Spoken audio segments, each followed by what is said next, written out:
with international police to prevent and address various criminal acts by non-state actors. Nevertheless, international cooperation and collaboration remain needed to suppress the number of crimes to a minimum. Maritime security threat from state actors also manifests in the form of contestation in maritime border conflict that are heading toward hybrid warfare. This new type of warfare is a combination of warship manned by soldiers and unmanned system controlled by artificial intelligence. Agreement on international rule for the appropriate use of unmanned system and prevention of artificial intelligence misuse still has hitherto not been concluded. Contemporary maritime security threats are more oriented toward the negative impact of the marine environment due to ecosystem damage. Marine pollution and air pollution above the sea are mainly resulted from human negligence.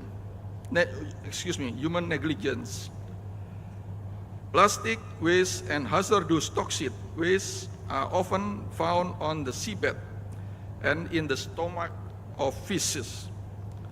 Coral reef and various marine flora are increasingly threatened. In addition to causing rising sea level, the melting ice of the North Pole and South Pole is also causing rising to release sea level ancient viruses that were originally trapped in the ice. Global warming also affects the health of the ocean. For the time being, not many countries and/or international organizations of the ocean have encouraged.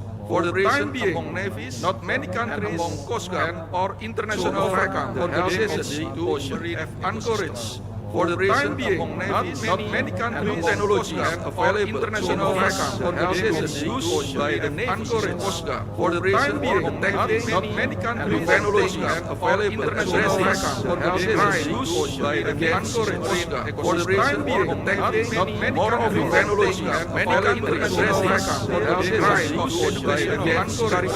For the time being, not many countries technology available international organizations to protect marine ecosystem.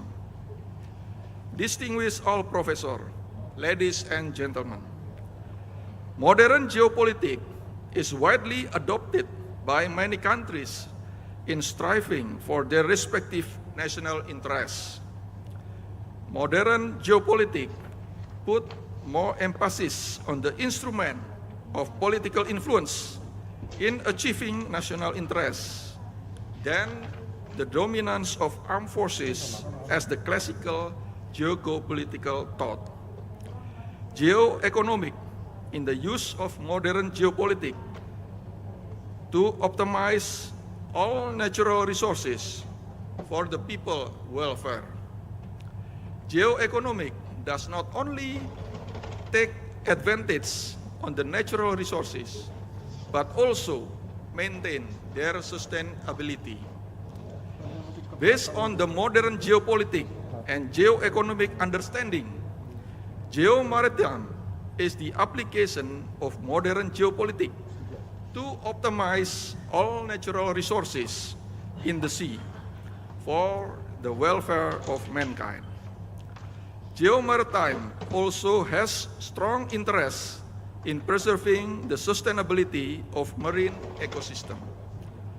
Geo-Maritime becomes a scientific basis for joint effort to empower the sea as a source of food, a source of raw material for medicine, a source of clean water, drinking water, and a source of energy.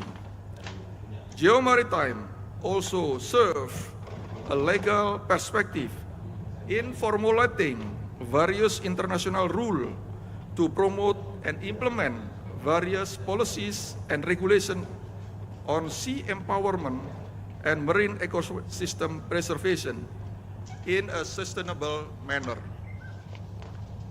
Geo-Maritime become a framework, scheme, and mechanism for maritime security cooperation to prevent, to deter, and to address, and to mitigate all forms of traditional and contemporary threat from state actor, non-state actor, and state-sponsor actor. Ladies and gentlemen, national resilience is the ability of a state to deal with all forms of threat against maritime security. In reality, not all countries seem to possess adequate and proportional capabilities in dealing with threat from non-state actors, such as transnational organized crimes. Experiences from several countries demonstrate that states' capacity is still inferior compared to the network of non-state actor capability in committing criminal acts at sea. Meanwhile, security cooperation with one or few countries is also deemed ineffective at the operational level. Regional resilience is the collective ability of states within a particular region to deal with all forms of threat against maritime security. Regional resilience perceive any form of threat as common enemy, regardless of the source. Regional resilience put the state in a particular region in relatively superior position. Regional resilience is even capable of improving the effectiveness of cooperation implementation with other regions, both at the operational and tactical level. The duality of national resilience and regional resilience serve complementary and substitutional function. Complementary duality is the mutually complementing nature of national resilience and regional resilience in dealing against various forms of threat at sea, while substitutional duality refers to the mutually substitutive nature of the technical advantages utilization between national resilience and regional resilience. Ladies and gentlemen, as conclusion, Indo-Pacific is the sum of the very vast body of water spanning from the Indian Ocean to the Pacific Ocean. Indo-Pacific consists of many countries that belong into several regions. Maritime security is the common interest of all regions in order to harness all natural resources in the sea optimally for the welfare of the people and the sustainability of marine ecosystem. It is very important for academic and practitioner to organize the duality of national resilience and regional resilience in order to establish a solid foundation for the future international cooperation. The vital role of researchers in conducting scientific analysis is very essential for policy makers. Cooperation among researchers from various countries is also crucial in formulating a duality model of Geo-Maritime national resilience and Geo-Maritime regional resilience in the Indo-Pacific. I thank you for your kind attention and good afternoon.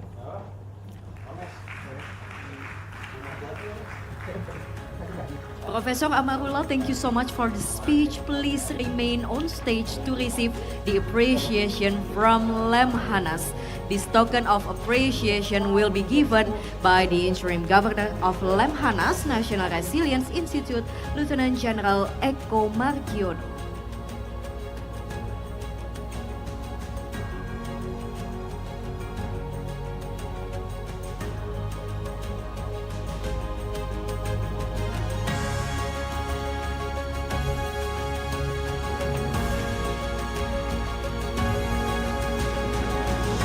Now we are going to have the photo session.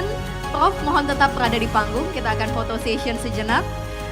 Saya mengundang dengan hormat untuk bergabung ke atas panggung Deputy for Strategic Studies of Lemhanas, Chief of the AJGF 2024, and all the speakers of this fourth plenary session and also the moderator of this fourth plenary session to join this gentleman on stage to have this photo session.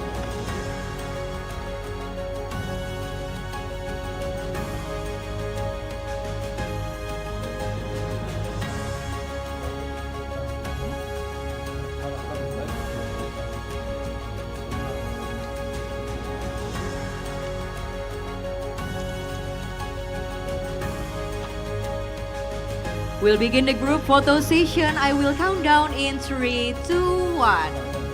Okay, one more time, bigger smile. 3, 2, 1. All right, enough? Thank you so much, ladies and gentlemen. You may kindly back to your seat. Thank you.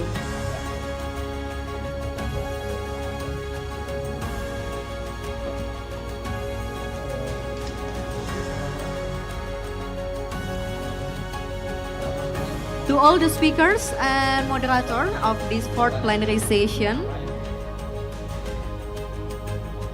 in a few minutes, we will begin this fourth plenary session. We are going to discuss about projecting future challenges in maritime security. Excellencies, distinguished guests, ladies and gentlemen, Vice Chairman of the National Research and Innovation Agency will leave this event venue due to another agenda. Thank you so much for gracing us with your presence. Ladies and gentlemen, proceed to our next agenda. Now it is the fourth plenary session. With the theme, we're going to discuss about projecting future challenges in maritime security. To guide this session, it is my honor to introduce our moderator today, Deputy Executive Director for Research Center for Strategic and International Studies, or CSIS Indonesia. She earned a master's degree from the London School of Economic and Political Science and Doctor of Philosophy from the University of Hamburg. So without any further ado, please welcome Dr. Safia F. Muhibat.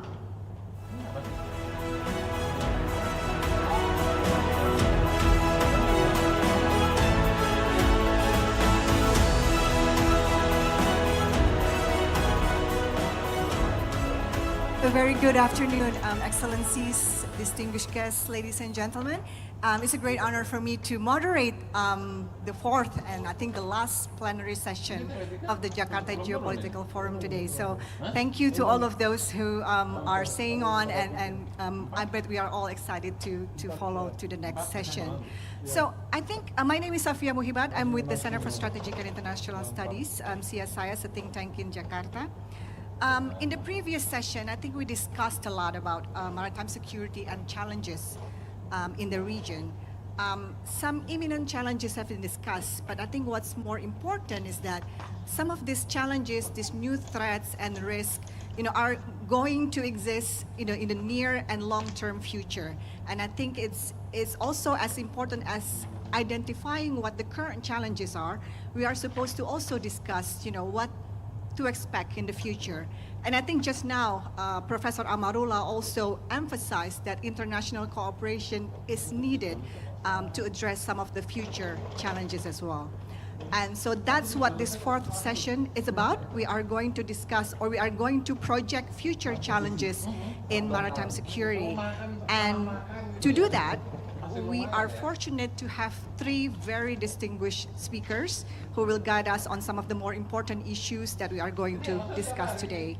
So please allow me to call upon the speakers to join me on the stage. The first speaker is Mr. Eric van der Veen, if you could join us on stage. He's from the United Nations Office on Drugs and Crime.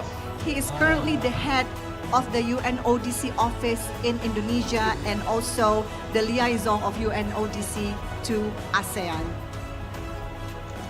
The second speaker is Mr. Masayoshi Mita, if you could join me on stage, from the International Committee of the Red Cross, or ICRC.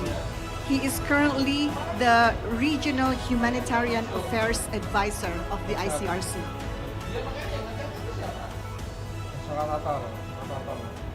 And last but not least, our third speaker is Rear Admiral Sudarsan Srikande. He's currently the fellow of the Australian National Centre for Ocean Resources and Security. If you could also join me on stage.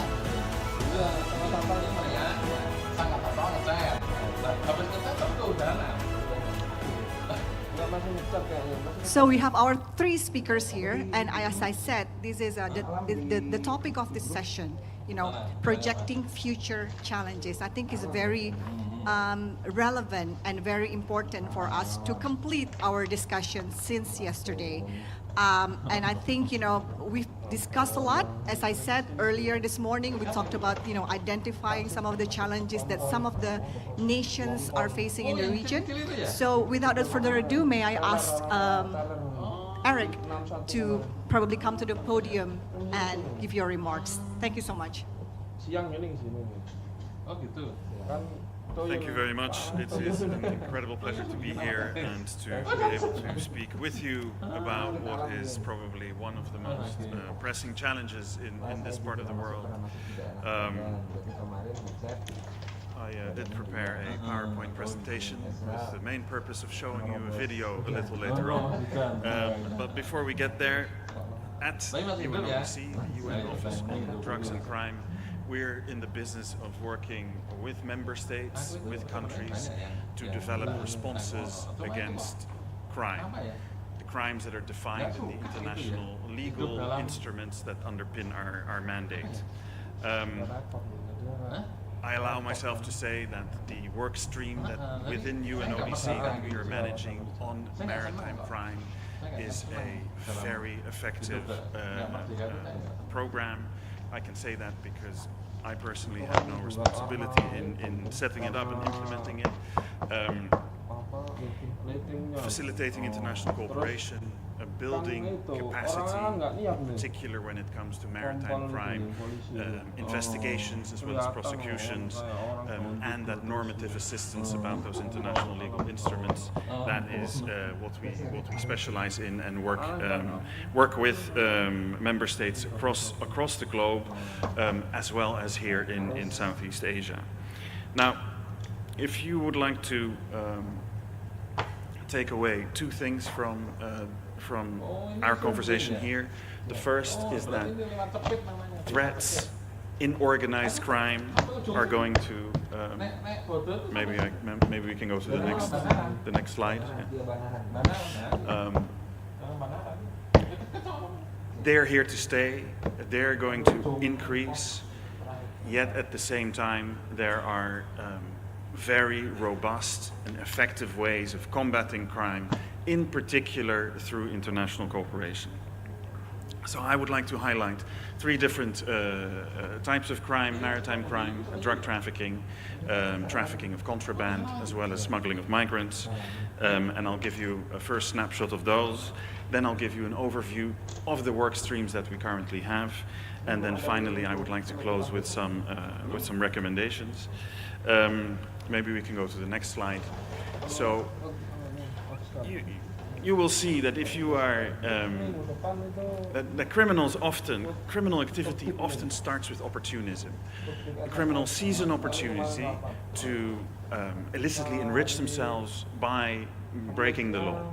Now, if they get away with it and get away with it again, and manage to amass wealth and influence through that activity, criminal organizations can develop and can be more difficult to combat. So it is extremely important for government authorities, law enforcement agencies to be alert, to exchange information, and to make sure that the response is as early as possible after criminal activity takes place.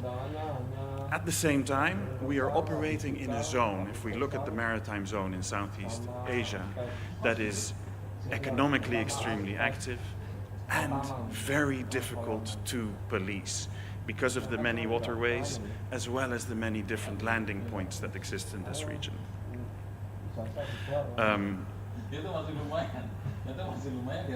Now, when we look at drug trafficking, next please, methamphetamine is the most trafficked drug according to along maritime routes in the region.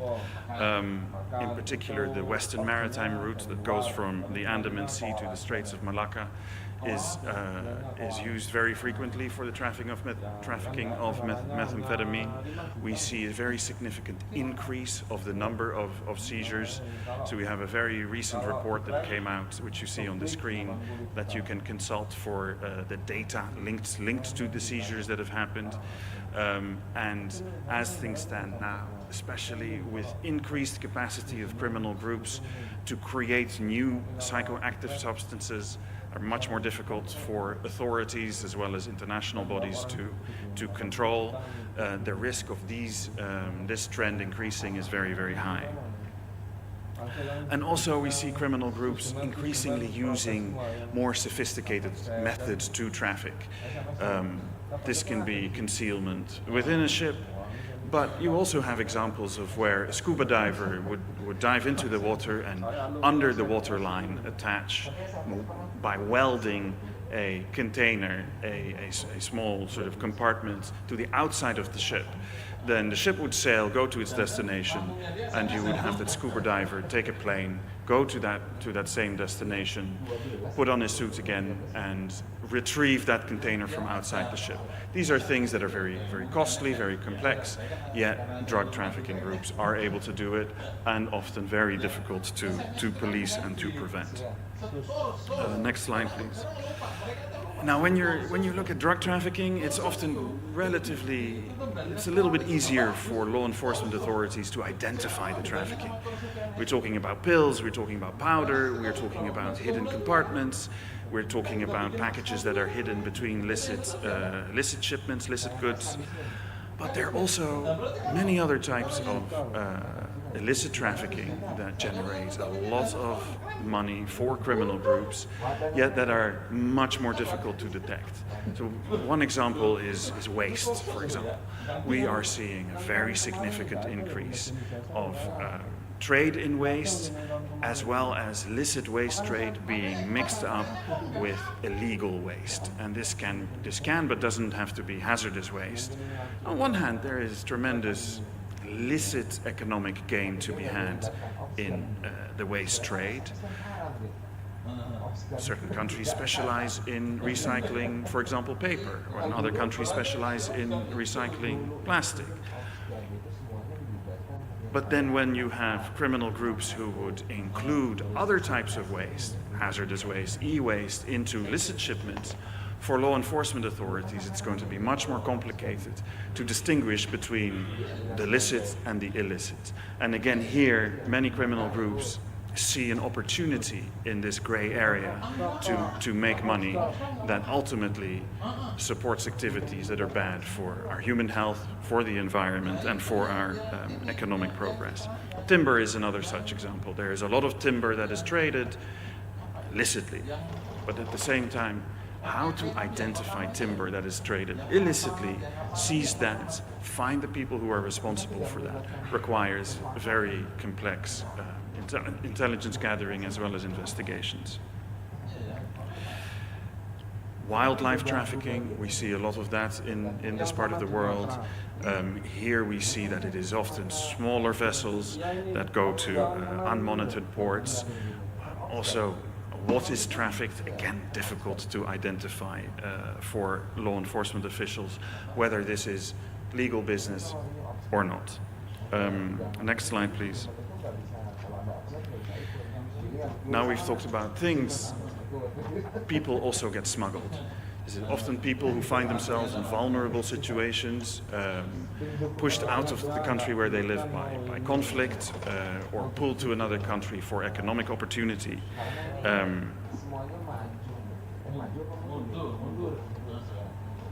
And the lack of cheap, legal pathways for migration.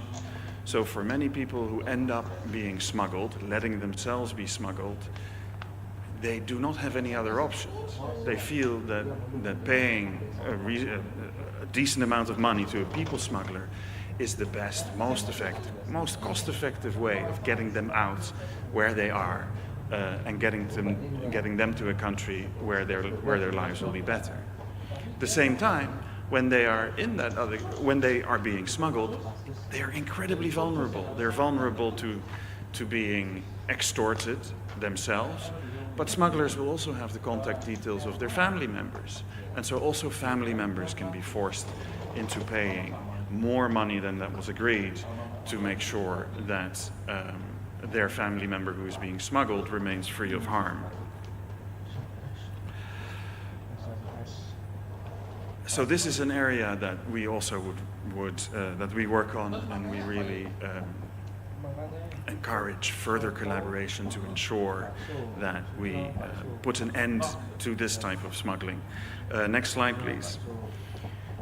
So how we respond to these types of smuggling and the cooperation that we have with our partners in the different member states, capacity building at the national level, police investigations, prosecutions, regional level cooperation, and this is anchored in the different international legal instruments that the UN is the custodian of.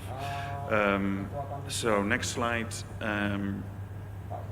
is a video of a training that we deliver on a visit, board, search, seizure skills. This is based. We do this a lot with Bakamla at their regional training center in Batam. So this is an example of a training that we did a couple of years ago. Can we hit play on this video, please?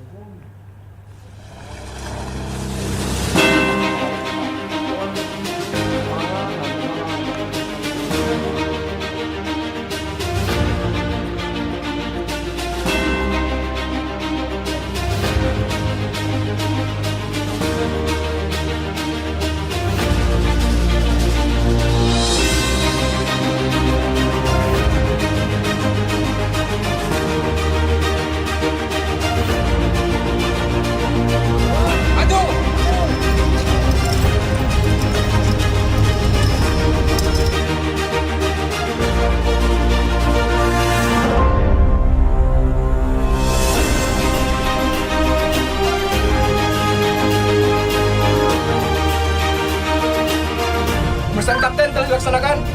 Selanjutnya menunggu Dilakukan arahkan kapten Ganjungan. arahkan kapten lanjungan. 56 mencurigai ada barang di depan di haluan, tapi kami rencanakan untuk tinggalkan terlebih dahulu untuk lanjutkan dengan IESI berikutnya.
Thank you. If we can go to the next slide. So you see that. So this is an activity which is mainly focused on national capacity building, but we also bring in other countries from the region to this same training center to train countries and law enforcement authorities together, so that we can work on establishing a sort of similar baseline of how to approach these kinds of searches and these kinds of investigations, and to create connections between colleagues, build a level of trust.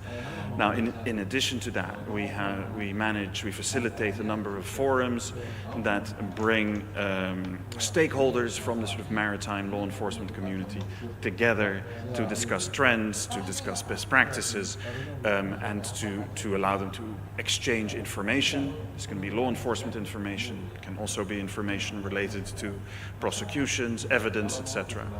And what you see more and more, organized criminal groups, they will take advantage of borders. They know that it is more difficult for law enforcement authorities to pursue them if they use different jurisdictions. Now, with the connectivity that we have through digital means these days, that cross-border approach of criminal groups is becoming more and more present, and one of the main ways that we can help in combating that and addressing that is facilitating that cooperation between different governments. So let me highlight a number that we help out with. One is the Maritime Law Enforcement Dialogue, which has been around for about 6 years. It brings together law enforcement officials as well as prosecutors from Indonesia, Malaysia, the Philippines, Thailand, and Vietnam. Main purpose is to establish shared perspectives on what the emerging trends are and what sort of collective responses can be developed. We also manage a forum where we bring maritime law enforcement together with drug law enforcement authorities to be able to identify trends, but also to establish connections that when there is a drug trafficking case, that then cross-border communication can happen quickly and responses can happen quickly. Then we have the contact group on the Sulu and Celebes Seas, which brings together Indonesia, Malaysia, and the Philippines. Same idea, bringing countries together to focus on the trends and the responses in their area. We're also working with Bakamla and the other coast guards of the ASEAN member states in establishing an ASEAN Coast Guard Forum. This is still work in progress, but we're very hopeful that this will be a very strong addition to these to the toolbox of international cooperation mechanisms. Next slide, please. So as I mentioned, the work that we do is all anchored in the international legal instruments. The two primary ones are the Transnational Organized Crime Convention, as well as the Convention on the Law of the Sea. And so the capacity building we do, as well as the international cooperation instruments that we leverage, are embedded in these conventions. So next slide, please. What more can we do? What would be our recommendations in making sure that our responses to transnational organized crime at sea are more robust? Real-time sharing of information, any tools, systems, mechanisms that we can set up with our counterparts in another country will certainly prove extremely helpful. Having secure channels with our counterparts in countries that border our maritime area, and coordinate responses, and ultimately do joint operations together. Those are things that we feel would be extremely beneficial. And then looking at public-private partnerships, engaging port authorities, tech providers, shipping companies in this exercise. It's ultimately also not in their interest that they are vectors for organized crime. Bringing them into our work can prove also very advantageous. And then finally, bringing in the coastal communities who can serve as a canary in the mine and may be able to pick up on suspicious activities in their communities before anyone else can. Next slide, please. So with that, I would like to close and thank you. Maritime crime in Southeast Asia poses very complex challenges to us as a community. The sophistication of the approaches and the methods that criminal groups apply is only going to increase. There are ways that we can address these phenomena, primarily by working together and sharing information. Thank you very much.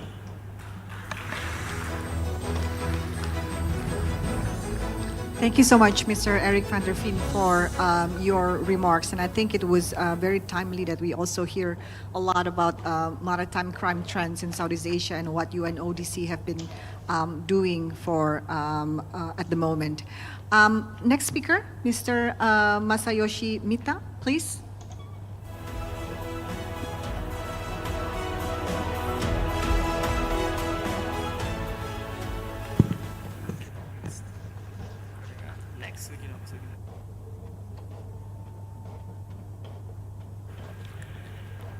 Your Excellencies, distinguished guests, ladies and gentlemen, good afternoon, Samasian.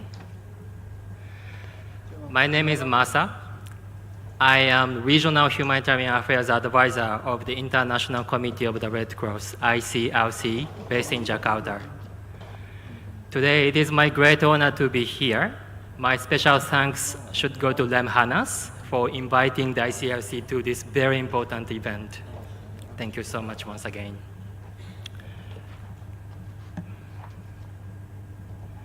Today, I would like to talk about the role of the ICRC, my organization, and who we are.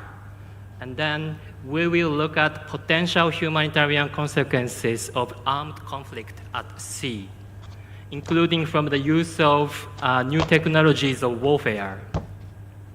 And then we also quickly recap international humanitarian law as a guiding framework for protection of civilians. And then finally, let me conclude by saying that respect for IHL is a pathway for peace.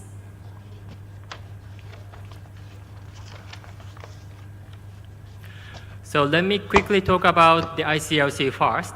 So ICRC is a neutral and independent humanitarian organization. For us, neutrality means we do not take any political side. So we will never mention this war is right and that war is wrong. We never mention this to continue our humanitarian activities in very complicated situations. The ICRC is also independent.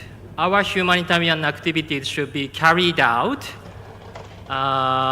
without being influenced by any particular government or any external organization. We are purely humanitarian organization. We have two big mandates for the ICRC. The first mandate is to protect the lives and dignity of people affected by armed conflicts. And we also provide those people affected by conflicts some material assistance. The second mandate of the ICRC is actually important for today's forum. The ICRC promotes international humanitarian law, IHL, to prevent and mitigate human suffering. So these activities to promote IHL can be done in armed conflict situations, but also in diplomatic settings, such as in New York, Geneva, and also here in Jakarta for ASEAN. So I am working with ASEAN, engaging on humanitarian dialogue to promote IHL on a daily basis. So I think many participants here have this question today. Why the Red Cross is here? Why Masa is talking now? This is not only because I wanted to come to this 5-star hotel, but the ICRC has a natural interest to concern about what's going on in the world in this region.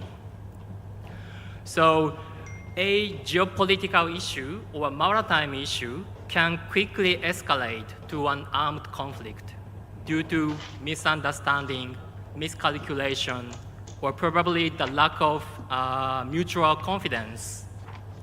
So if the armed conflict happens, we cannot, unfortunately, avoid humanitarian consequences, particularly on civilians.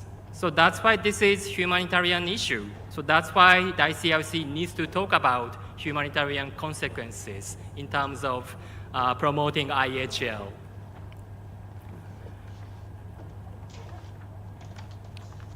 This map, very colorful, and this is illustrating how maritime traffic is busy in the world.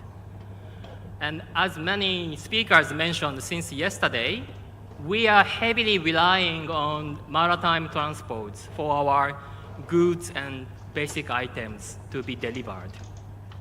And then Indo-Pacific area is, of course, not the exception. And even the humanitarian agencies, such as ICRC, we are also heavily relying on the maritime transports to continue our humanitarian action. Now, let's look at conflict at sea and its potential humanitarian consequences. So, in general, we have more and more armed conflicts in the world, including at sea. And it means there are growing risks against civilians living in maritime environment, including civilian seafarers. There are also increased risks against essential civilian infrastructures at sea, such as oil platforms or nuclear power plants. You can easily imagine, in times of armed conflict, if nuclear power plants is attacked, what would happen in terms of humanitarian consequences? We also have environment impacts because of armed conflicts happening at sea. For example, there might be some spillover of gas or oil from sunk vessels or sinking vessels. This can have very long-lasting effects, not only to the environment, but eventually to human beings. And finally, we might have some impact against supply of foods and basic items if an armed conflict happens at sea, as we just saw from the colorful map.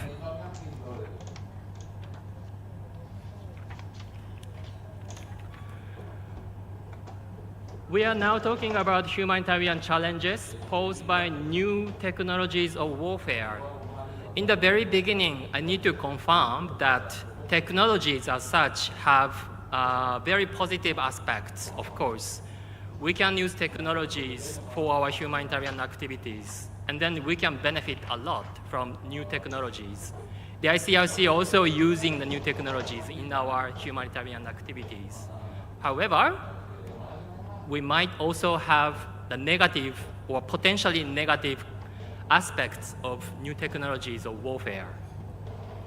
The first point is potential human cost of cyber and information operations. Just imagine if a hospital network is hacked by someone, probably the very essential medical treatment can be suspended to have very serious consequences of patients. Information operations, using misinformation, disinformation, and even hate speech, we can also easily imagine there might be some serious consequences on human beings. The next point is autonomous weapon systems. Autonomous weapon systems can be also used in the context of maritime armed conflicts. And often, autonomous weapon systems is using so-called AI or machine learning. Again, to use those new technologies, we could probably prevent and mitigate humanitarian consequences. But at the same time, there might be some negative aspects of new technologies. For example, we are now understanding there are some unpredictability causing by AI or machine learning. They can go beyond our control. So the ICRC thinks at least minimum level of human control or judgment is always necessary to make sure those new technologies should be used in a very humanitarian way to mitigate or to prevent adversary consequences on human beings. So the ICRC thinks all states need to share their views for discussion and to promote confidence building on how IHL should apply for new warfare technologies and how IHL limits use of such means if necessary.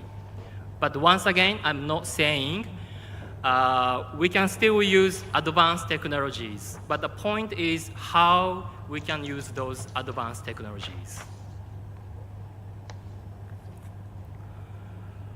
Let me quickly recap what IHL is. International humanitarian law. Perhaps this is better known to military personnel more commonly as the law of armed conflicts.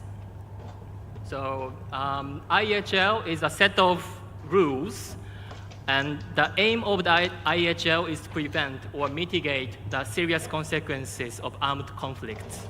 So IHL try to protect civilians, or IHL try to protect people who no longer participate in hostilities. And IHL also try to limit certain means and methods of warfare. We have ongoing discussion about new technologies of warfare in the international arena. So, but we are not immediately banning the usage of those new technologies, but we need to discuss how we can use those new technologies in armed conflicts. The backbone of IHL is Geneva Conventions, which were born in 1949, right after the Second World War. And Geneva Conventions have been universally accepted by almost all countries in the world. And this year, 2024, actually marks the 75th anniversary of Geneva Conventions. So this is a good opportunity for us to remind each of you the importance of IHL, why IHL is still relevant, and how important it is applied in armed conflict situations to prevent humanitarian consequences. And then our organization, ICRC, is actually tasked by Geneva Conventions to promote IHL. So that's why I'm now standing here to talk about IHL to you. So this is our official mandate to talk about IHL, and then try to help states to consider relevant international rules applicable in armed conflict situations, even including at sea. If IHL has some ambiguity in terms of new technologies, ICRC still try to apply existing IHL rules first. But if there is an ambiguity, we can probably support states to develop IHL a bit further to strengthen existing IHL rules.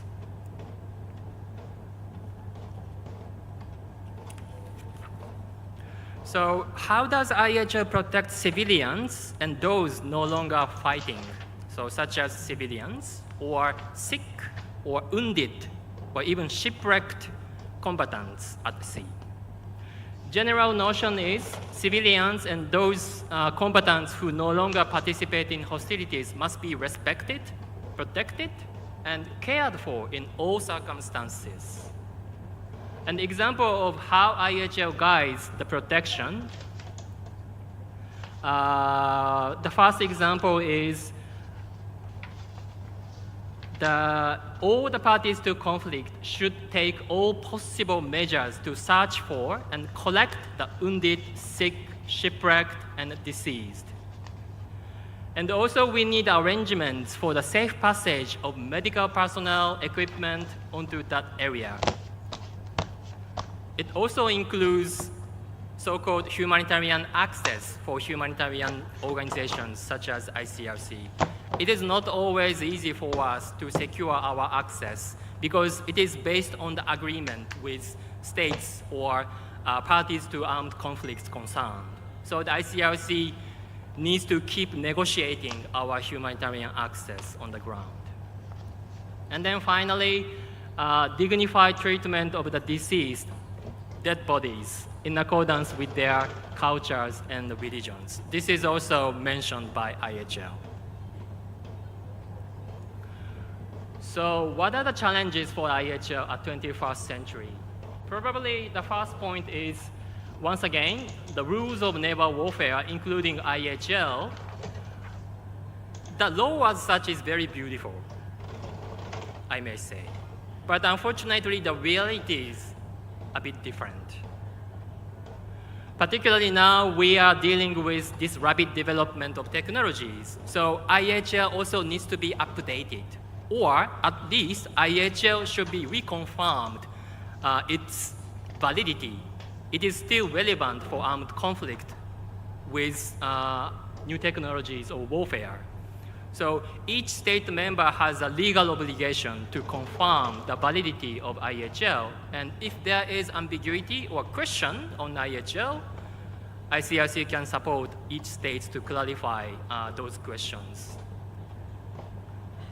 The second point is the core of IHL is still very simple: to protect civilians. To protect. The second point is the core of IHL is still very simple: to protect civilians. To protect. The main point. The second point is the core of IHL is still very simple: to implement IHL. The main point. The second point is the core of IHL is still very geopolitical or simply political dynamics.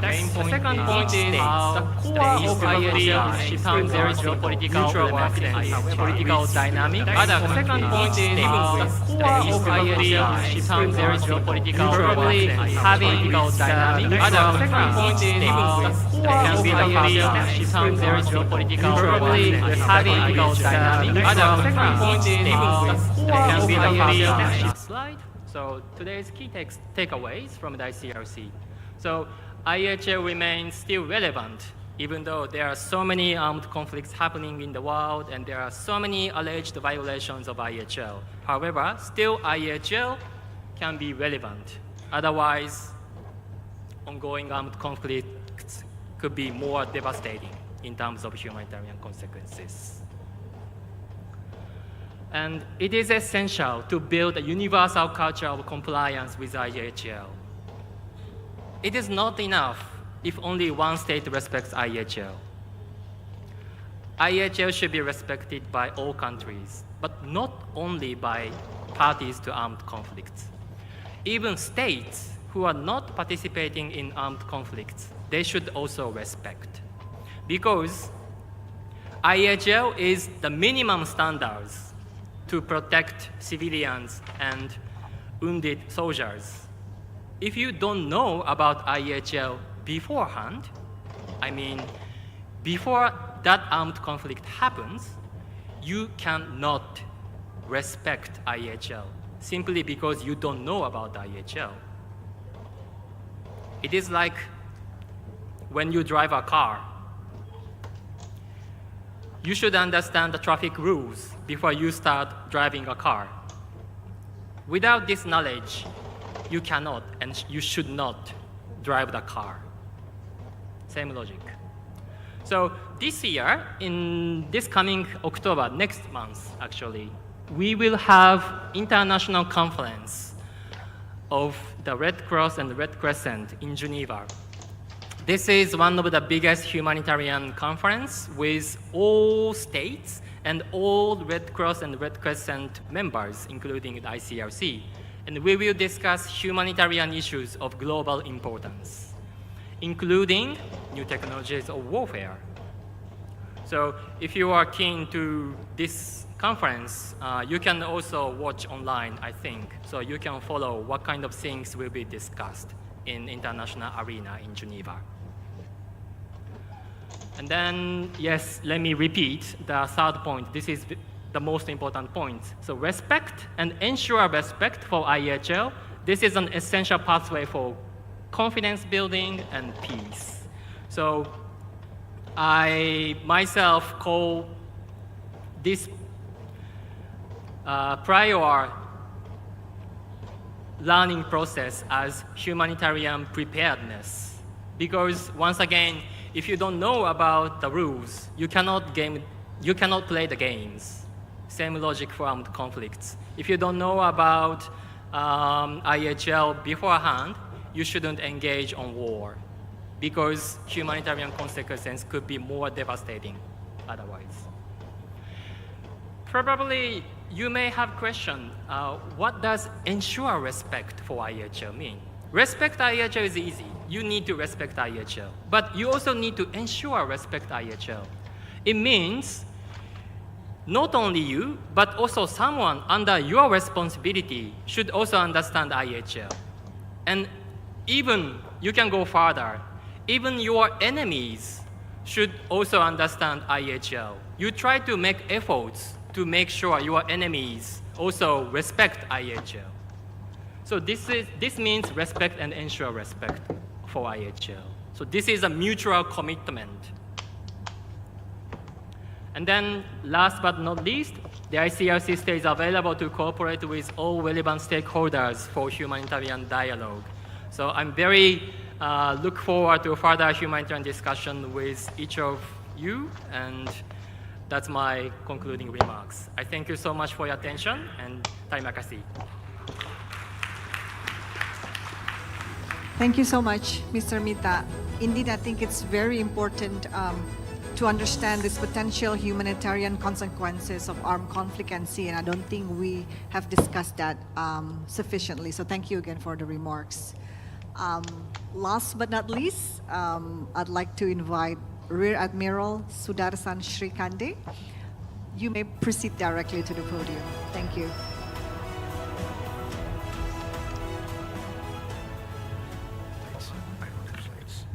Thank you.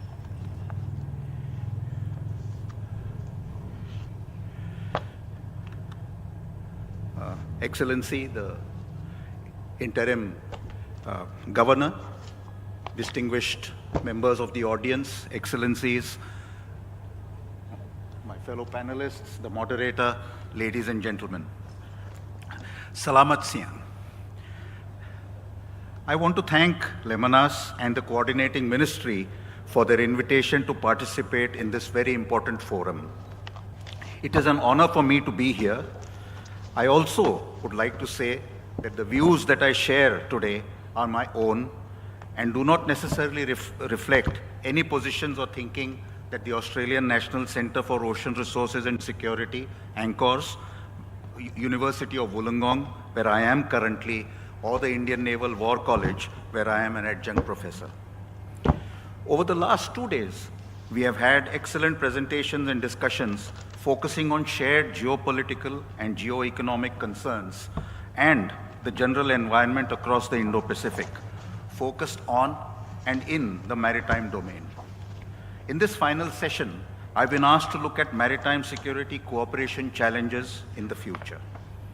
Challenges and opportunities, of course, go hand in hand, but this has been true of maritime cooperation for decades and perhaps even centuries gone by. Perhaps because of the nature of the maritime common as a vast space whose sovereignty characteristics as well as freedoms are reasonably well defined by international law and its practice, and very well defined in the UNCLOS, for instance, cooperation for some level of mutual security and good order can be seen, especially in the last 200 years at sea. These have included actions against pirates, where nations sometimes cooperated when they otherwise disagreed with each other, or against slave trade, even if motivations for doing so were not wholly altruistic. Real cooperation was more evident in the way governments, mariners got together to ensure safer navigation for all users, for safety of life at sea, and for cooperative search and rescue, especially after the Titanic sinking.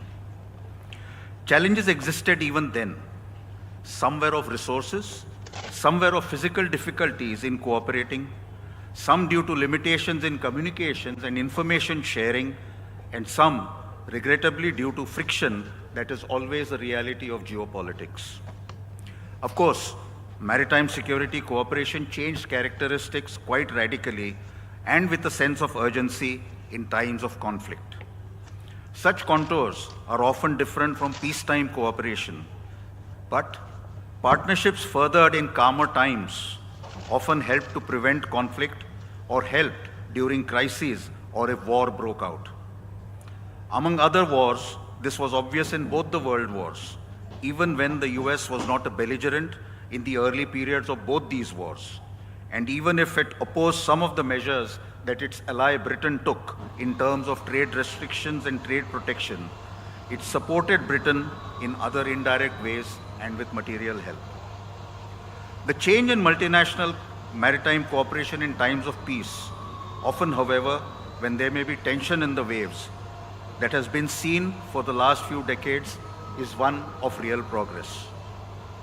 The spirit of cooperation in the maritime common globally to further opportunities and overcome challenges, some of which have been discussed in the conference in earlier sessions by distinguished ministers and leaders, is truly something to be satisfied about.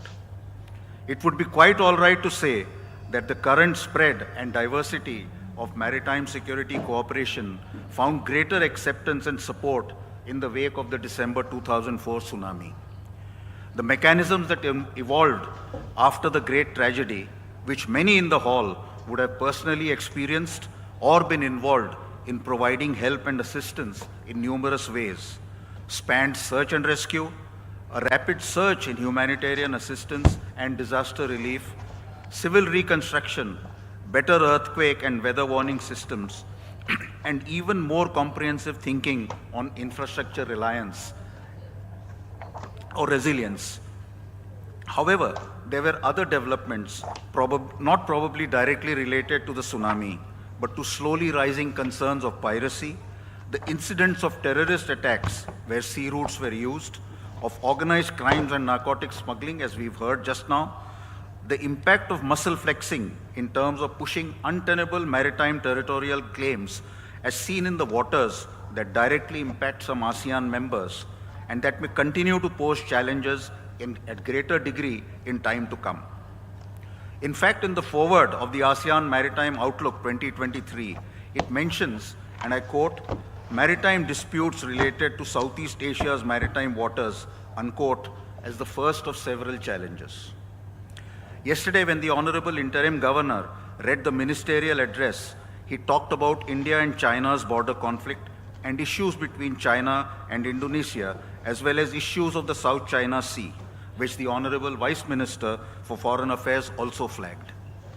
In a 2008 study by Professor Stuart Kay, a globally acknowledged authority on maritime law, he has examined freedom of navigation issues at considerable length.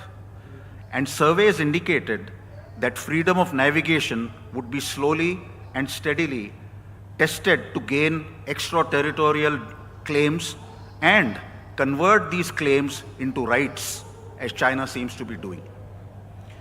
There were, until some years back, gaps in coordination between older and newer groupings for cooperation, many of them looking at the maritime domain in very major ways.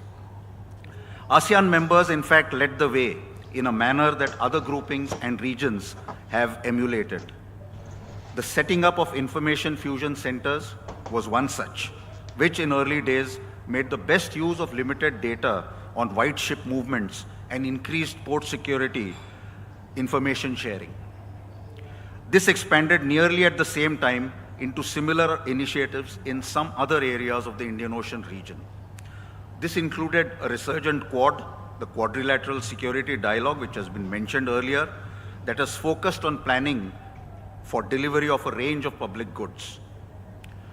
The overarching objective reiterated in the July 2024 Quad Foreign Ministers meeting in Tokyo, centers on the freedom of the Indo-Pacific, with its underlying urging for all in the region to adhere to accepted and agreed rules. But it also furthers the delivery of public goods in all domains, but especially in the maritime domain, while also deeply considering that populations live on land after all, which is where the benefits of human security must ultimately deliver and be felt. The very recent Wilmington Declaration of 21st September, after the Quad Leaders Summit in the US, reiterates several angles of the multidiscipline, multi-organizational, multi-dimension objectives of the Quad for overcoming challenges ahead of all of us in the Indo-Pacific region. Firstly, the declaration reaffirms, and I quote, we are and will continue to be transparent in what we do.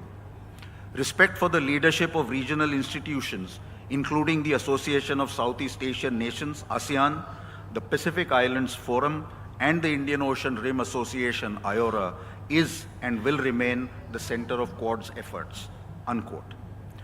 This step should enable even better information and effort sharing for routine maritime safety and security, of grey shipping, and for coordinating efforts against illegal, unreported, and unregulated fishing, which is also an effort towards improved food security all across the Indo-Pacific. Secondly, the Quad hopes to work with the above partners and more by underscoring its commitments to a rules-based international order, which it and forums like ASEAN unambiguously reaffirmed at the ASEAN Declaration on 16th October 2023 at the UN. And I quote again, we reaffirm our unwavering commitment to upholding multilateralism as well as the rule of law and the rules-based international order in responding to increasingly complex global challenges. Third, my primary suggestion is that ASEAN, IORA, the PIF, and the Quad bring to the Indo-Pacific canvas a greater recognition of the challenges of maintaining freedoms while working towards finding solutions. Maritime trade, for instance, is already multidimensional. Its obvious manifestation is the huge number of ships that carry imports and exports across crowded international shipping lanes out of sight of much of humanity. Citizens of most states may also not be aware of what goes on in the ports or how ships are tracked and kept reasonably safe. Neither are most people aware of how dependent they are on digital services, especially submarine cables, as we go about our daily lives, unless there is a breakdown. Trade and services, much of it digital, are dependent on submarine cables, security and resilience of communications networks on land and via space. In turn, the maritime common is dependent on rules and good order in the other two commons, that is space and cyber. It is not only the Quad, but ASEAN and the PIF that are working on security and resilience in these commons.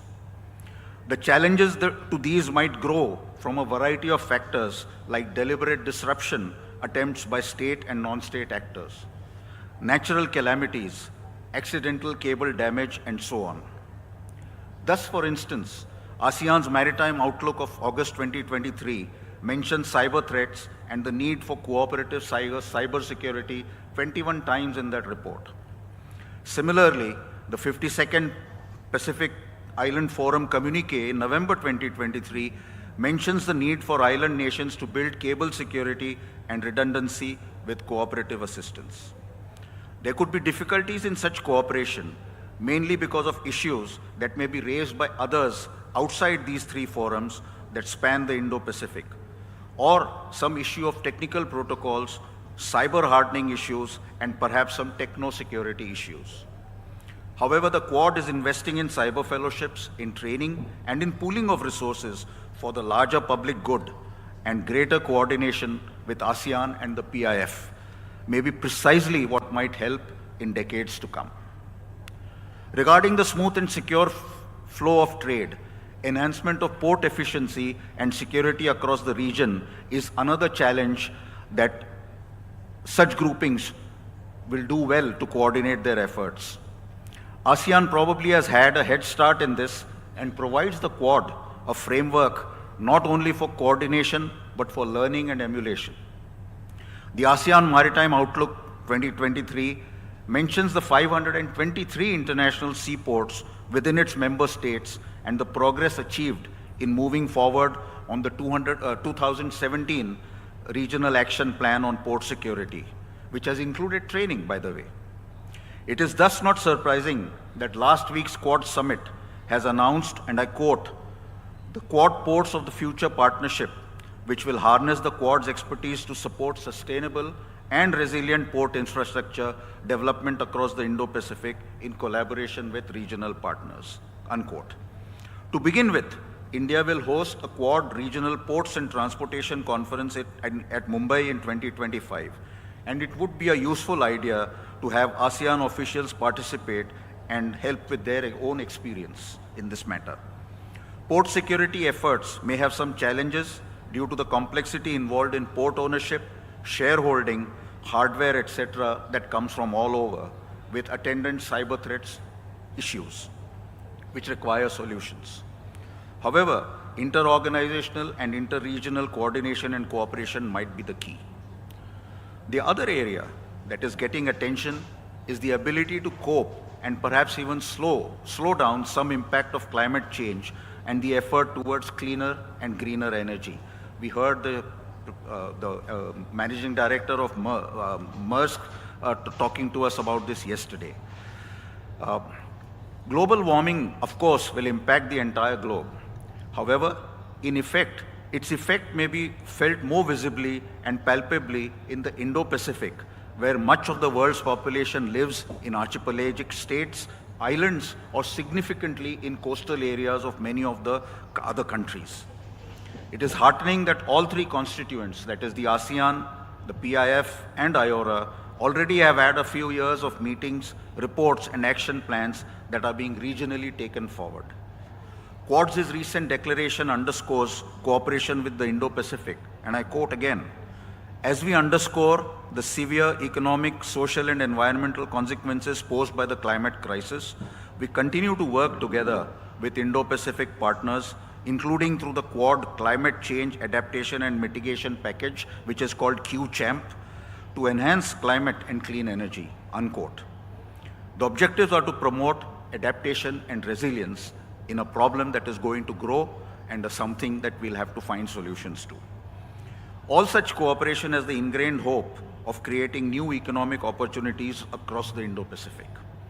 This is going to be a major challenge as well, because new technologies may be reducing job opportunities for young people in the region, even as they contribute to a degree of prosperity. For several member nations of the ASEAN, IORA, and PIF, creating jobs are national challenges that could benefit from regional forums like this, putting their minds and even money towards job creation. Maritime sectors that span trade, ports, sustainable and equitable fishing, reaping the harvest from blue economies might be the rising tide that lifts all boats. We must create jobs. The other major challenge that should require more cooperation is partnerships that link several of these forums to prevent drug running, terrorism, and organized crimes along sea routes and then manifesting on land. The UNODC Jakarta has just flagged this already.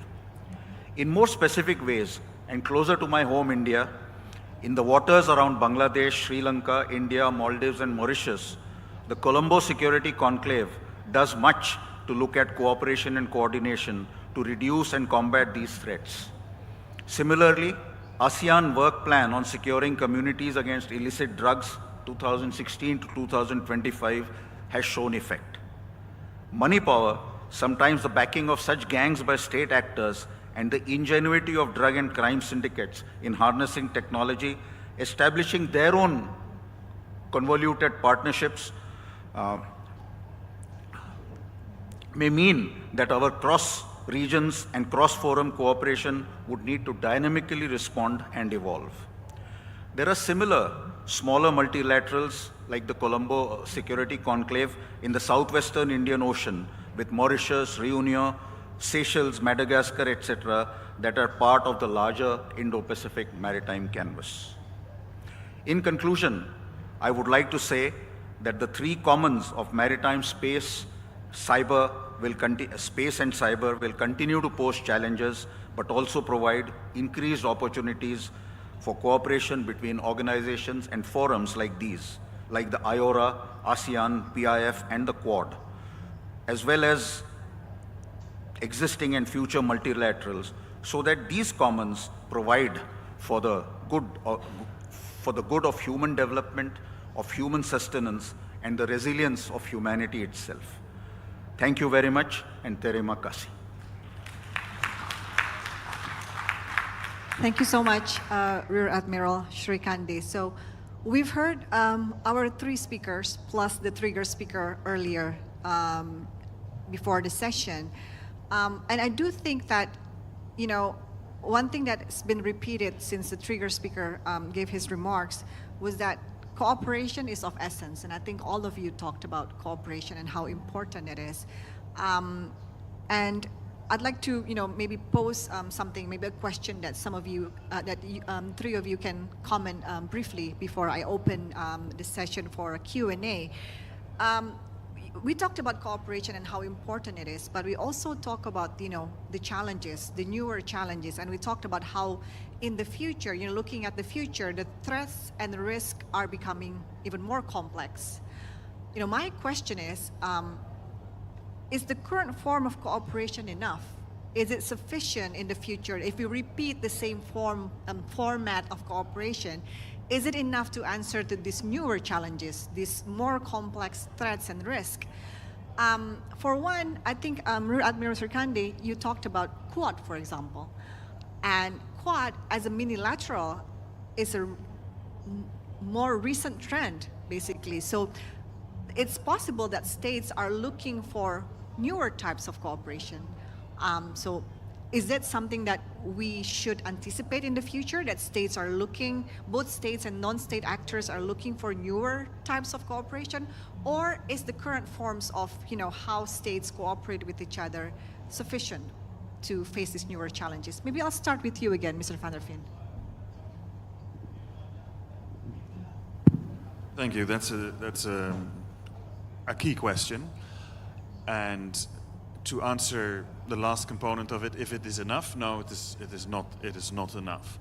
As I mentioned, and what we see increasingly happen, organized criminal groups are taking advantage of different jurisdictions. They know that the different jurisdictions find it difficult to exchange information.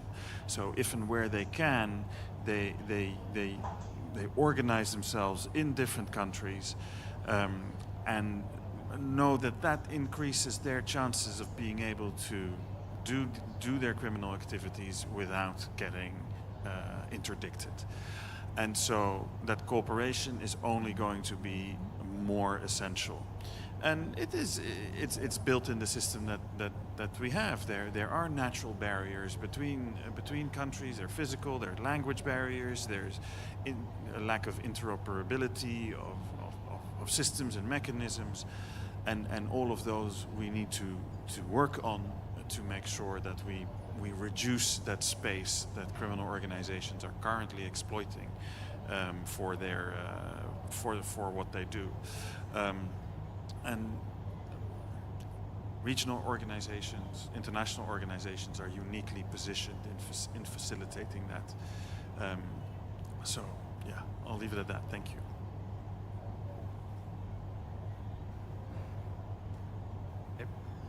Thank you very much for this very difficult but very pertinent question in the beginning. So I think existing cooperation mechanisms, are they enough or not? It's a big question. I think mechanisms as such are very much enough, but we can cooperate better. So I think this is conclusion from my side. But in reality, if armed conflicts happens, for example, between two states, it is very difficult to cooperate with each other once a conflict happens. So that's why they need a neutral organization such as ICRC. So our job is to stand in between and then to connect two parties to get more confidence and the mutual respect for IHL. But as I mentioned in my presentation, so I think mechanisms as such, we have several mechanisms, bilateral mechanisms and multilateral mechanisms, but the point is how we can cooperate better, how we can use those mechanisms. So sometimes the parties to armed conflicts need the third party, such as ICRC. So this is my answer. Thank you so much.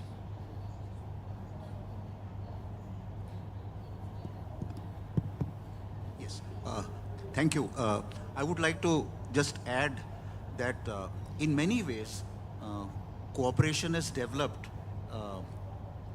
not because of very many formal processes at senior levels of a government or 2 or 3 governments, but it has started in universities, in think tanks, in military headquarters, and then ended up forming organizations, and that is how they have gathered traction. I do understand that at times there is a feeling that there is a lot of talk and not much walk, but actually I would say that there has been a lot of walk. And there has been talk which has, resulted in some amount of walk. Is that situation perfect? No, because as we are talking about, challenges to come, we need to talk and walk a lot more together. For instance, even the Quad, the beginnings were the tsunami. It happened in a very informal way of a few countries picking up the phone and talking to each other to say, what can we do? 2 or 3 countries are really devastated. And it began as a very low-level cooperation between 4 navies. Then it became 4 armed forces, which again, started talking to armed forces headquarters of various other countries, including, Indonesia, Thailand. India itself had a lot of devastation because of the tsunami. And a few years later, the Quad developed in its own way. But the term security in the Quad security dialogue is about human security. It should not really be, emphasized that it's about military security. It probably doesn't require, to go there. And therefore, the human security that the Quad provides, or the human security that various organizations and sub-organizations within the ASEAN provide to citizens in ASEAN member states, is something that we need to understand and feel satisfied about. There is always room for improvement, though. Thank you so much. Now I think we have about 35 minutes for Q&A. I'd like to invite, questions, comments from the audience. Maybe I'll take 2 for the first. Okay, there are 3 hands up. So the first one here, and then the gentleman at the middle, at the back, and then one at the very far end. I see your hand. Can I go to you in the next session, please? Thank you. If you could, please introduce yourself and to whom your question is addressed. My name is Jovan. I'm from Universitas Indonesia. I have 2 questions here. The first is addressed to the UNODC and the International Red Cross. And the second is especially to the UNODC. The first question is, as transnational organized crime network grow more sophisticated, leading to an arms race, in a sense, with law enforcement, how does the UNODC and the International Red Cross recommend on preventing the escalation through international collaboration? What strategies can be developed to strengthen cross-border cooperation between states to ensure that the response towards transnational organized crime are effective without fostering militarization or overly aggressive tactics, thus reducing the risk of an arms race while also respecting the international law, especially in regards to the international IHL or international humanitarian law? And the second, especially to the UNODC, Given the United Nations general opposition to the capital punishment, how does the UNODC reconcile its efforts to combat transnational organized crime, like drug trafficking or human trafficking, with the continued use of capital punishment by some member states? And what are the UNODC stance on whether such extreme punitive measures align with international human rights standards and the broader goals of criminal justice reform, considering the significant threat posed by this transnational organized crime, especially to middle to low income states, where states may lack the capacity and capability to implement less severe approaches? Thank you. Thank you. The second question, I think, is from the middle. There was a hand up. Okay, Ibu Susi, you can go. You know this. It is Ibu Susi, right? I can. Yes, sure. Thank you. I'm Suzy Sudarman. I'm from Universitas Indonesia. I have an NGO that does protect isolated tribes in Indonesia. I think what we're talking about at this level is too formal. I'm more concerned with how do you help these isolated tribes in weak states, because they become victims of any development that occurs, like mining, like the new capital and that sort of stuff.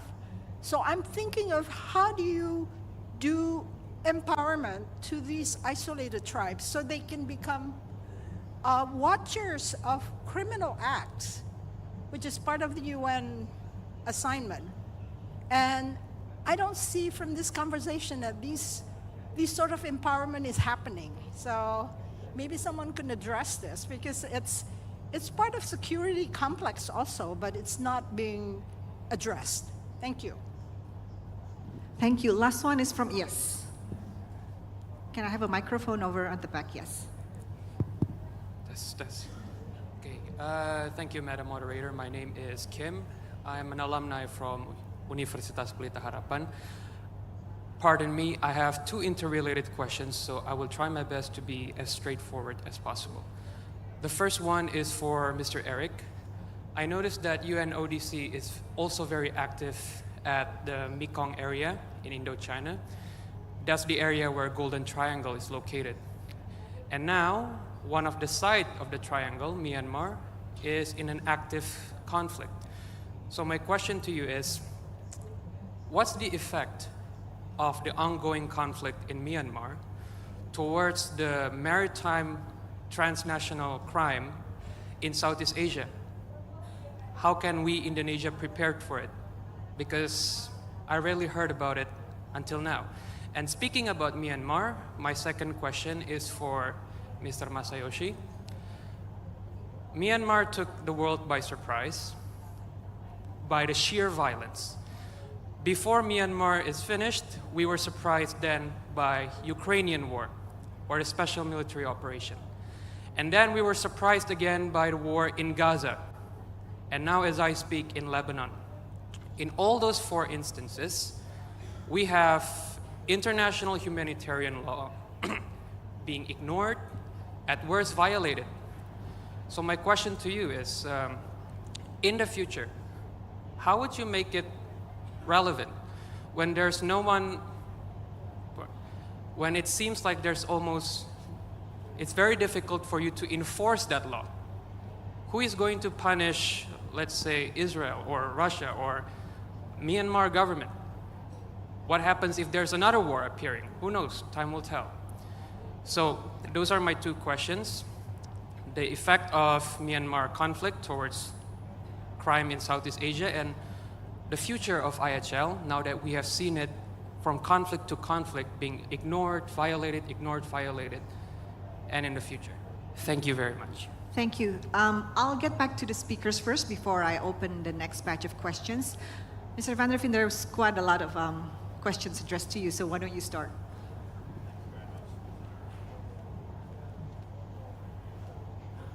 I'm just assuming it will turn on automatically. Yes, it did. Very interesting questions. Thank you very much. Let me start with the second question of the first speaker in relation to capital punishment. Let me say that at the UN, we're a member states-driven organization. So the principles, the legal base, the legal foundations, the normative work that we do is always based on what the member states collectively have agreed to. So there are certain countries in the world that apply capital punishment, and the UN doesn't have a position on that. That is very much depends on the member states, what their decisions are. We do have a number of other norms and standards, which we call crime prevention and criminal justice standards, that all member states have agreed on and that are part and parcel of the sort of the technical cooperation work that we do, and that ranges from access to justice to minimum standards for prisoners, and there is a whole host of these norms and standards that give a lot of sort of consistency and establish a standard in the crime prevention and criminal justice space that member states can rely on and that we base our cooperation with them on. So going to your first question on the risk of an arms race, that I would say in practice really depends on what the sort of the relative power or influence is of authorities versus crime groups. Where we come from, we would always respond to specific requests from member states. So if there are areas that we as the UN can support a member state in this area, which within the parameters of our mandates, then we would certainly always consider doing that. So when it comes to arms trafficking specifically, we provide a lot of technical assistance on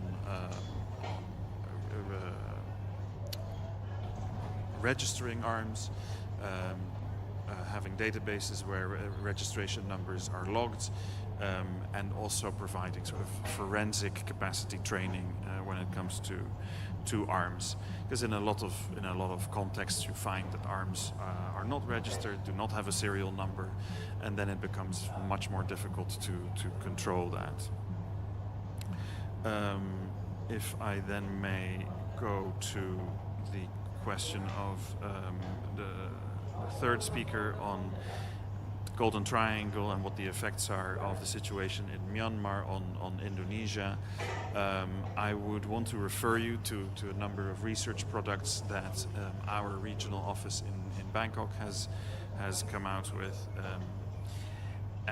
In particular, the ones on drug trafficking. So there is the synthetic drugs. There is also an issue with opium, and UNODC does surveys on the cultivation of opium poppy, and there is a recent report on this, on opium cultivation poppy in Myanmar, from which sort of conclusions may be drawn about what the effects could be more regionally. And then there's a report that we came out with in January on scam centers, which I would consider recommended reading, and speaks about how scam centers serve as sort of hubs for organized crime, which is also becoming an increasing issue. And if I may quickly answer the question of the second speaker, when it comes to the empowerment of certain populations, probably that is a topic that is a little less highlighted in a forum like this. But if I look at what my colleagues do within the UN system more widely, there is a tremendous amount of work going on there. So maybe that is a conversation that we can follow up on later. Thank you very much. Thank you very much once again for the questions. So the first question, I understand how we can prevent the escalation of the situation. To be very honest, maybe I will discourage you, but this is not the mandate of the ICRC, because the ICRC's job is to prevent and then mitigate humanitarian consequences. Unfortunately, we cannot stop the war, and we cannot de-escalate the situation of geopolitical tensions. So this is something political, this is something politicized, so this is not something humanitarian. For the ICRC, we purely focus on addressing humanitarian issues. However, respect for IHL. If you respect IHL appropriately, you can probably de-escalate the situation further. Because if you respect IHL, implement IHL appropriately, we could have less human casualties. And it would be easier to get recovered to the peaceful situation. But if you don't respect IHL, to have more humanitarian consequences, it is more difficult for parties to armed conflicts to discuss how they can go back to peace. So once again, this is unfortunately not ICRC's capacity, because we need to be neutral, and then we need to continue our humanitarian work. So in a sense, ICRC is very realistic. A war can happen anytime, anywhere, but the ICRC just address humanitarian consequences, if any. So this is my answer for the first question. Second question concerning empowerment for people.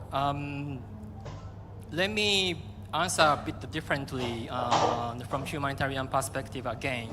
So respect for IHL is not something happening between or amongst states, because eventually if war happens, civilians should pay high price. So even civilians can be mobilized to better understand IHL, what the law says if armed conflict happens. So it is a similar situation to natural disaster, because probably you want to get trained how you can mitigate your risks by yourself. This is same story for armed conflicts. So that's why the ICRC talked with not only with state parties, but also civil society and communities. And this is also called community-based protection.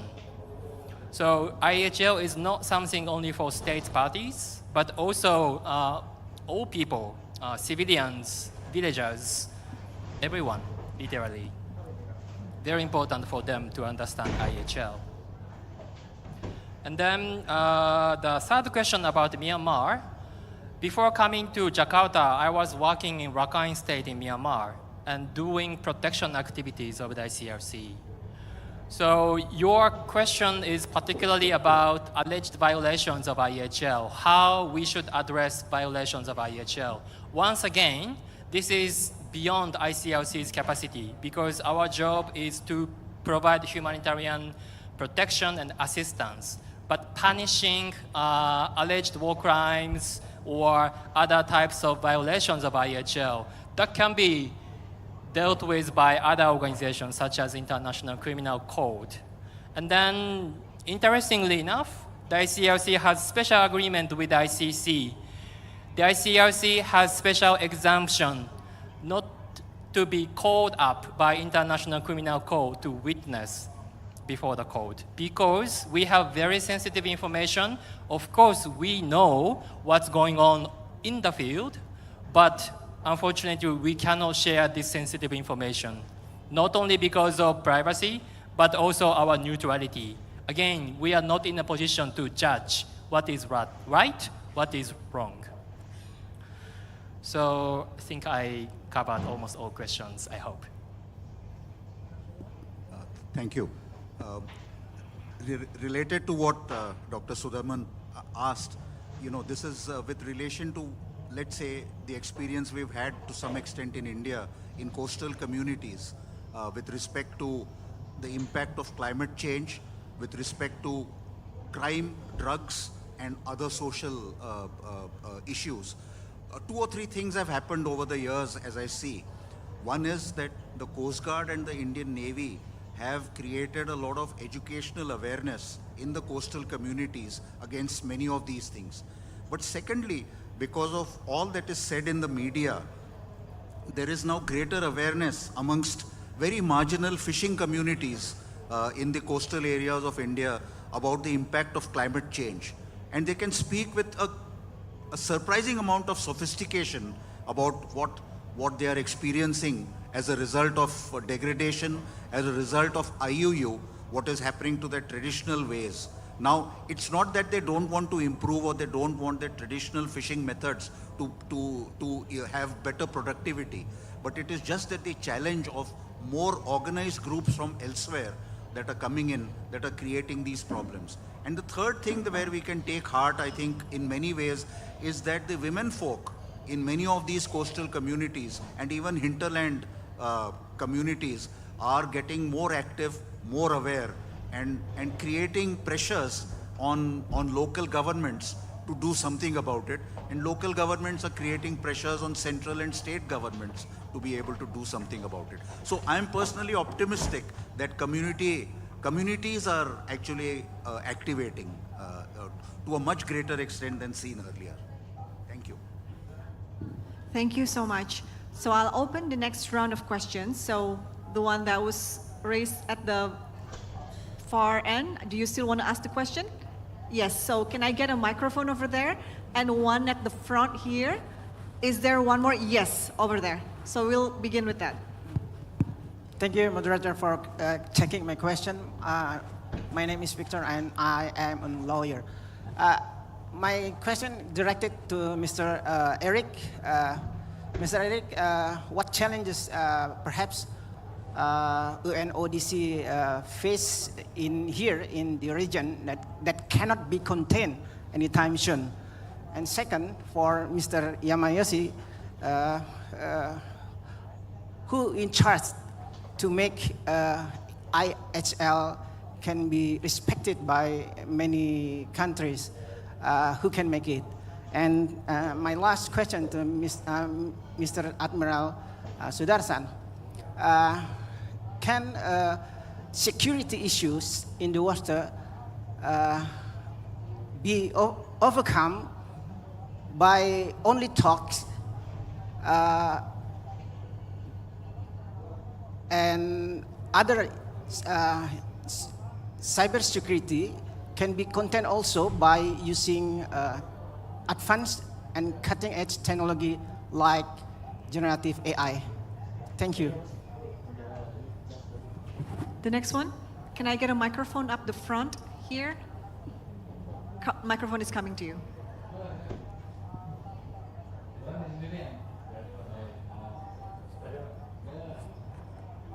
Deputy Commander-in-Chief from Russian Navy, Vice Admiral Vladimir Воробьев.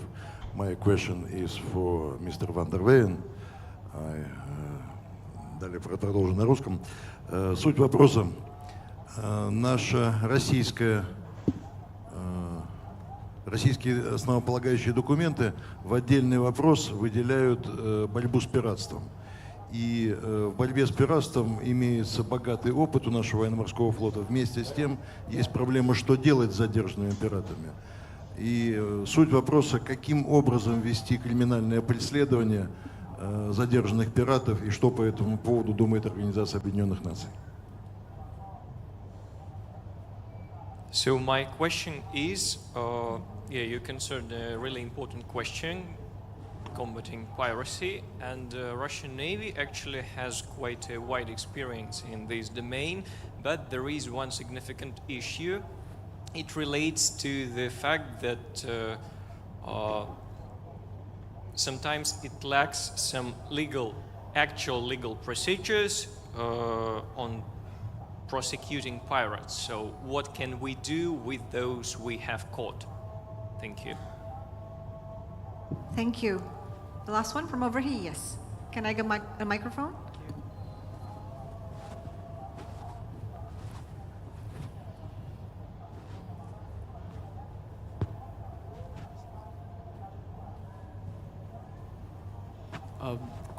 Good afternoon.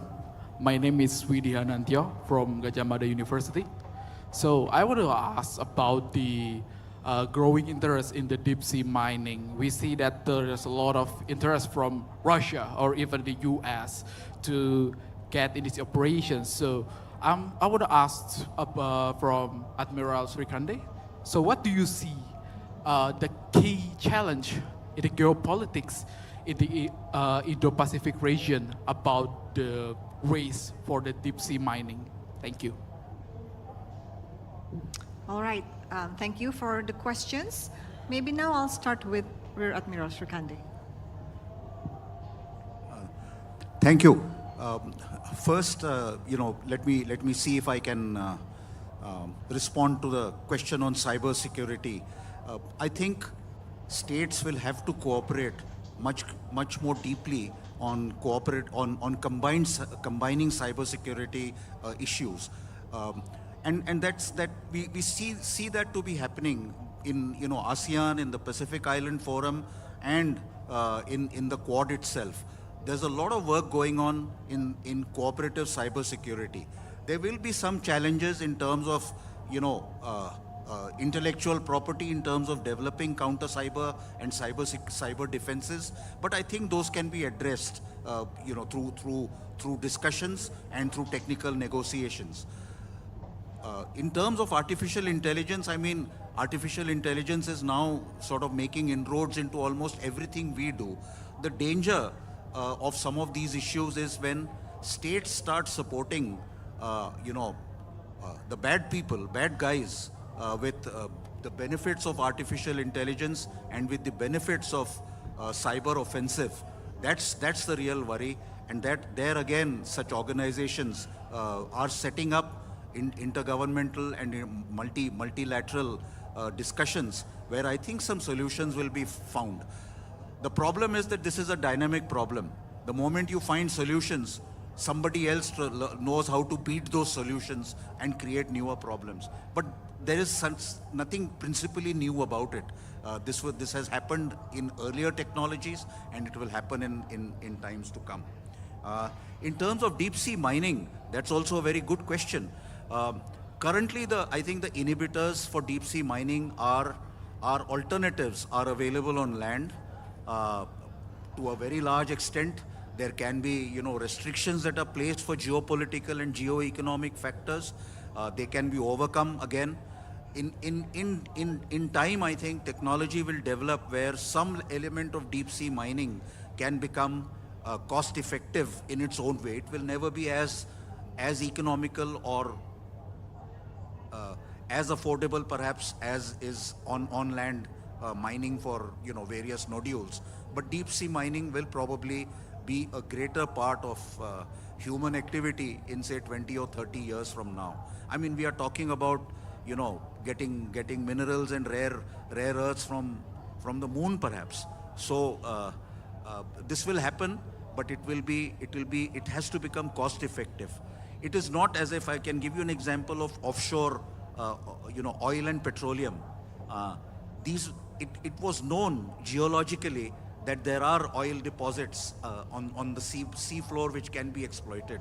But till about the 1940s and 1950s, the very basics of some of that technology were not available easily, and there were alternatives that were more cost effective.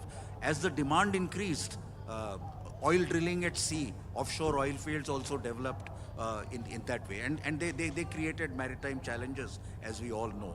So deep sea mining is something that might happen to greater extents, but as of now, it is still technology demonstrations that are going on about that. Thank you. Mr. Mita? Okay. From my side, the question about IHL, so who can be responsible to respect and implement IHL? So once again, I would say it is primarily states and more precisely the all parties to armed conflicts. But in reality, if you look at a specific conflict, for example, if it is non-international armed conflicts, it is also non-state armed oppositions who are also responsible for IHL respect. And then eventually all the people having the weapons, including military or militia or even armed oppositions, they are all responsible for IHL respect and implementation. And if the ICRC unfortunately witnessed the alleged violations of IHL, of course, we can take action. But this is very critical protection activities of the ICRC. So if it happens, we never mention this is violations, but we usually mention this is allegation or reported violations of IHL, because once again, we are not in a position to say this is right or wrong. So we just collect information from the victims, and then we try to have a dialogue with the people allegedly responsible for that action or violations, alleged violations. Then we try to have a conversation based on IHL, what is written in Geneva Conventions. So this is how we try to make sure the same or similar violations never be repeated in the future.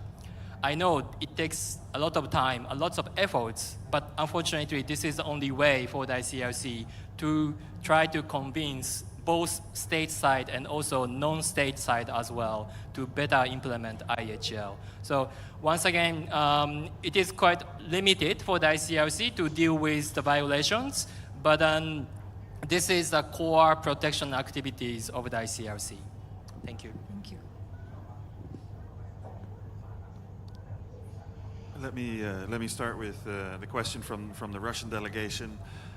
So the way I understood it is that you have a lot of experience with sea piracy. You have managed to catch some, but there are sort of legal procedures that are in the way of being able to effectively prosecute them.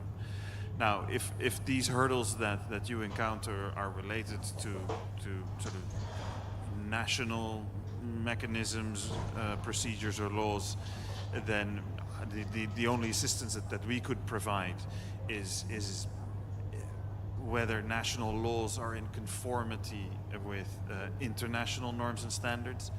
However, if the hurdles that you encounter have to do with difficulties in getting evidence and getting statements from other countries where the pirates may be from, or where they conducted their criminal activity in relation to where ships may have been registered, then there are certainly networks that we can leverage and we can consult to bring you in contact with relevant counterparts in those countries where you need information from. That may still be complex, it may still take a lot of time, but within our organization we manage networks, and we are usually only 1 degree of separation removed from those stakeholders that can potentially engage in this kind of international cooperation. Now, to the question of the first speaker in this round, what I understood was if there are sort of crime types that cannot be contained in Indonesia, apologies if this would be, if you were referring to the maritime domain only. My answer would be, and this does not apply to Indonesia only, this applies to countries, all countries around the world, is that the new frontier of crime is cybercrime. Their technology is moving so very quickly.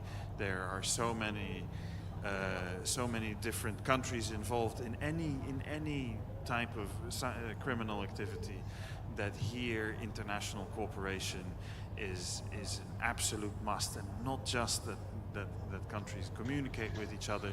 There is also a necessity to do it very, very quickly.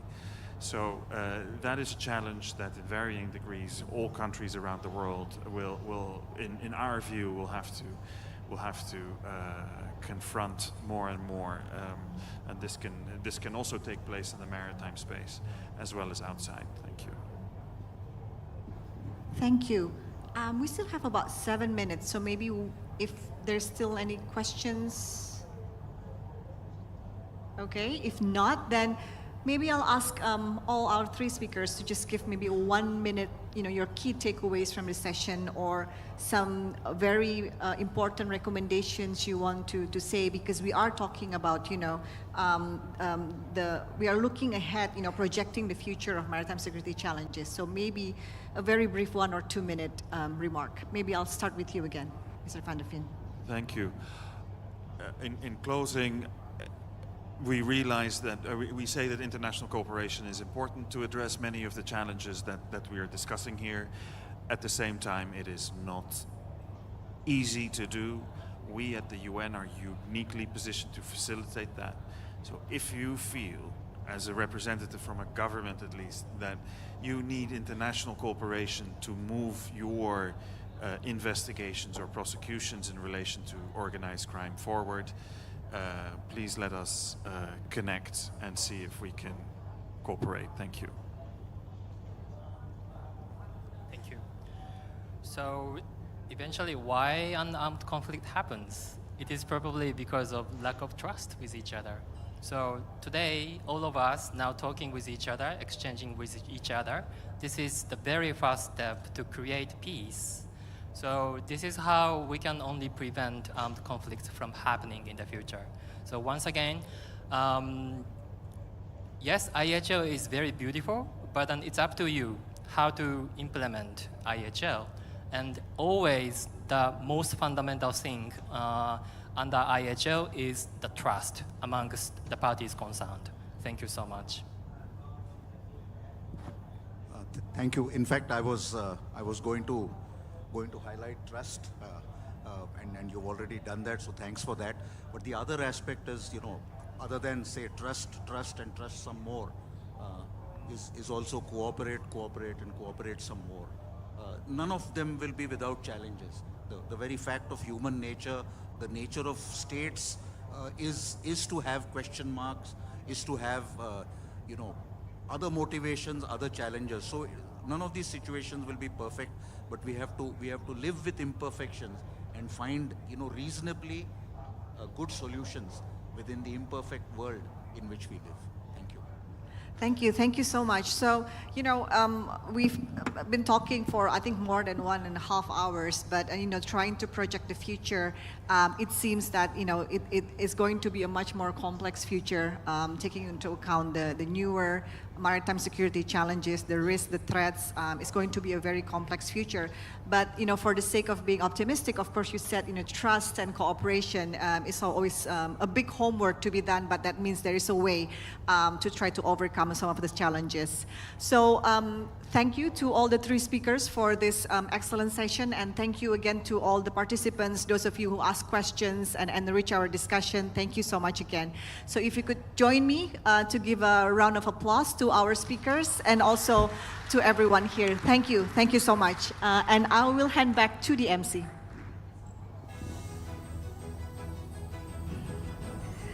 A very insightful session we had about projecting future challenges in maritime security. To Dr. Xavier and all the speakers, please remain on stage to receive the token of appreciation that will be given by the Interim Governor of National Resilience Institute, Lieutenant General Eko Markiono.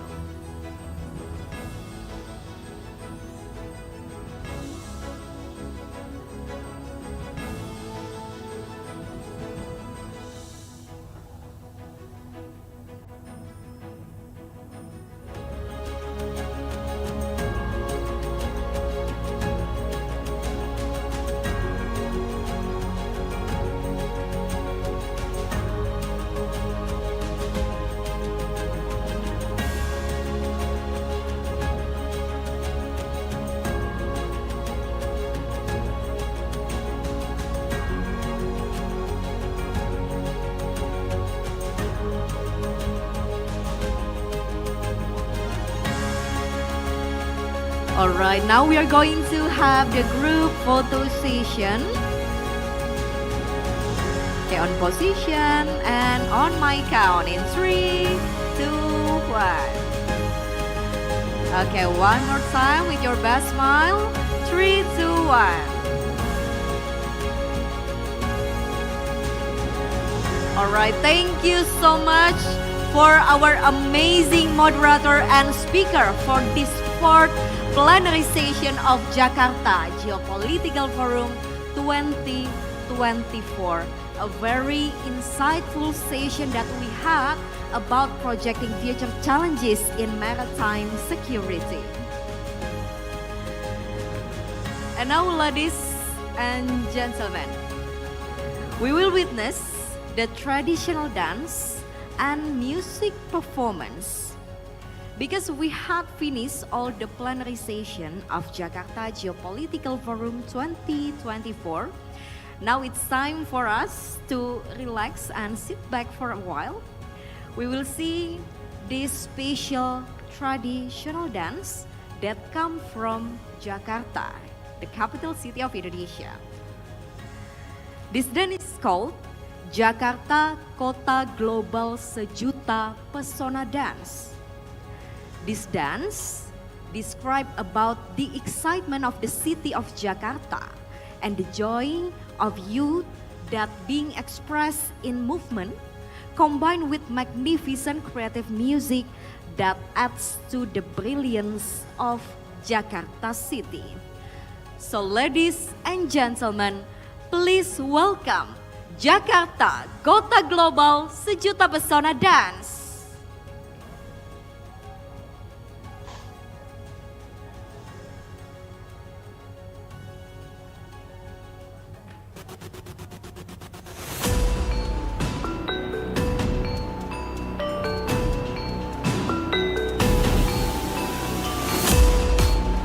Jakarta Global, Kota Sejuta Pesona.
round of applause for Jakarta, Kota Global Sejuta Pesona Dance.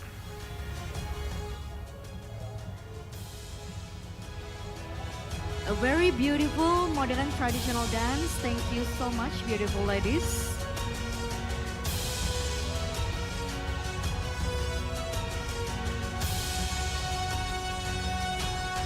And now, distinguished guests, ladies and gentlemen, to summarize all the points that we had in our plenary sessions before, I would like to invite Professor Dadan Umar Daihani to come up to the stage to give the summary. Professor Dadan, the time is yours.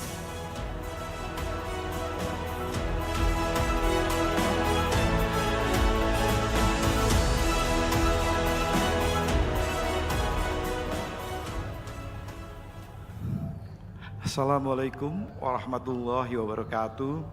Selamat sore, salam sejahtera bagi kita semua. Good afternoon, everybody. Hopefully, we still on fire until the end of this event. Pak PLT, izin saya membacakan summary dan final note dari Jakarta Geopolitical Forum tahun ini. Ladies and gentlemen, we have concluded the forum, and it is our duty to offer a few final thoughts. However, it is also a privilege and an honor to be assigned such a responsibility at the gathering of such distinguished professionals from the discipline of government, academia, expertise, and the media. Ladies and gentlemen, in 2017, the Jakarta Geopolitical Forum was established with the objective of facilitating the exchange of ideas and experiences among geopoliticians, professionals, and academics regarding geopolitics in a dynamic world. As a geopolitical studies institution, the National Resilience Institute, or Lemhanas, Lembaga Ketahanan Nasional RI, aims to bring together defense official, think tank, maritime industry sector, academic and professional to exchange perspective and experiences on geopolitics in changing world. Partnering with the Coordinating Minister for Maritime Affairs and Investment, Kementerian Koordinator Bidang Kemaritiman dan Investasi, to co-host the 8th Jakarta Geopolitical Forum 2024 with the topic addressing Geo-Maritime Resilience Challenges in the Indo-Pacific. This forum focused on addressing critical issues and exploring ideas related to the geopolitics and maritime resilience in the Indo-Pacific region. Discussion has been centered how we can respond to the increasing competition between countries in exploiting maritime resources, connectivity, security, and safety, including the protection of maritime line of communication, maritime domain awareness, and upholding the supremacy of law at sea as outlined in the UN Convention of the Law of the Sea, or UNCLOS. In addition, the forum will discuss the need to protect the global environment and consider future geopolitical trends from a geo-maritime perspective. The following key ideas has been discussed. The first strategic issues, the interesting and important issues, is geopolitics and maritime rule of government in the region. From this session, we have the remark. Firstly, the Indo-Pacific region has a strategic importance due to its potential. It plays a crucial role in global trade due to its strategic location. Moreover, it has abundant biodiversity and support a diverse maritime economy, such as shipping, fisheries, and tourism. The Indo-Pacific region is facing maritime challenges that are multidimensional and interconnected. Thus, addressing these challenges necessitated integrated and cross-sectoral approach by all ASEAN state members. A whole-of-government approach It's seen as a critical to implement at the national level with a whole of community approach coordinating across pillars in crucial at the region level. ASEAN advocates for comprehensive cooperation across government agencies to address issues like transnational crime, IUU fishing, and environmental degradation, and also sees the need to break down silo between specialist agencies and foster integrated cross-sectoral coordination. The forum agreed that the fully utilize the vast maritime resources on the Indo-Pacific region, all stakeholders must prioritize cooperation and strive to avoid unnecessary tension. Second point, regarding its role in implementing a whole of government approach in the Indo-Pacific region, ASEAN provide forum like the ASEAN Maritime Forum, AMF, and ASEAN Maritime Outlook, AMO, to align effort of different agencies and ASEAN and stakeholders. ASEAN also facilitate dialogue among member states and external partners to address maritime security and manage geopolitical tension, as well as upholding the importance of adhering the UNCLOS and international law for peaceful dispute resolution and rule-based maritime order. The geopolitical theater in between the Indian Ocean and Pacific Ocean has attracted other regions to actively engage in economic cooperation as well as security and political interests because of the interdependence on maritime logistics and supply chains. Tension in the Indo-Pacific region as hotspot will have a significant